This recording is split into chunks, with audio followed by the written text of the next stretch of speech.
en revanche, bah, tout le monde se l'arrache. Ah oui, tout le monde lui dit, hey, arrache-toi. Voici Mathieu Farchina. Bonjour Mathieu. Bonjour à tous.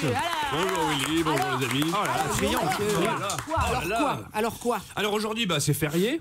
Et on embrasse tous ceux qui en profitent pour se reposer avant de reprendre dès demain les vacances. C'est important de faire une petite pause entre deux siestes. Bah, bien sûr. Alors pourquoi c'est férié aujourd'hui? Ah oui, alors pourquoi? Parce que c'est l'Assomption. Ah. Alors c'est une fête catholique. Voilà. Certes, nous sommes dans un pays laïque, mais nous sommes surtout dans un pays de glandeurs. On va pas cracher sur un jour férié au nom de la laïcité. Non. Alors qu'est-ce que l'Assomption? C'est la montée de la Vierge Marie au ciel. Parce que Marie, bon, c'est la mère de Jésus. Tout à fait. On n'allait pas la donner à bouffer au verre. Non, du coup, elle est montée directement au ciel sans passer par la case cercueil. Non. Ouais, elle s'est envolée, genre David Copperfield. C'est ça.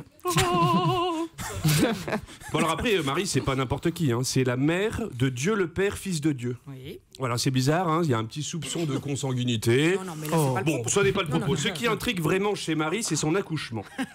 Donc j'ai vérifié, il n'y a pas de texte dans la Bible qui parle de nausées, de vergéture ou d'épisiotomie. Mais on sait qu'après son accouchement, elle était toujours vierge. Alors pourquoi? Parce que c'est pas parce que l'enfant a refermé la porte derrière lui ou a recousu je ne sais quoi, non. C'est tout simplement parce que la virginité perpétuelle de Marie a été déclarée vérité de la foi lors du deuxième concile de Constantinople en 553. Merci Wikipédia.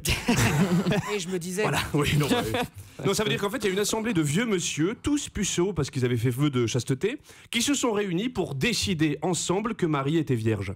Ouais, même après son accouchement. C'est comme si dans 400 ans, des religieux très sérieux se réunissaient pour parler de Willy Rovelli et de la taille de son testicule gauche, par exemple. Voilà. Est-ce qu'il était plus lourd? Était-il plus poilu que l'autre? En se grattant la barbe, etc. Enfin, c'est bizarre quand même. C'est du mystère. On est d'accord.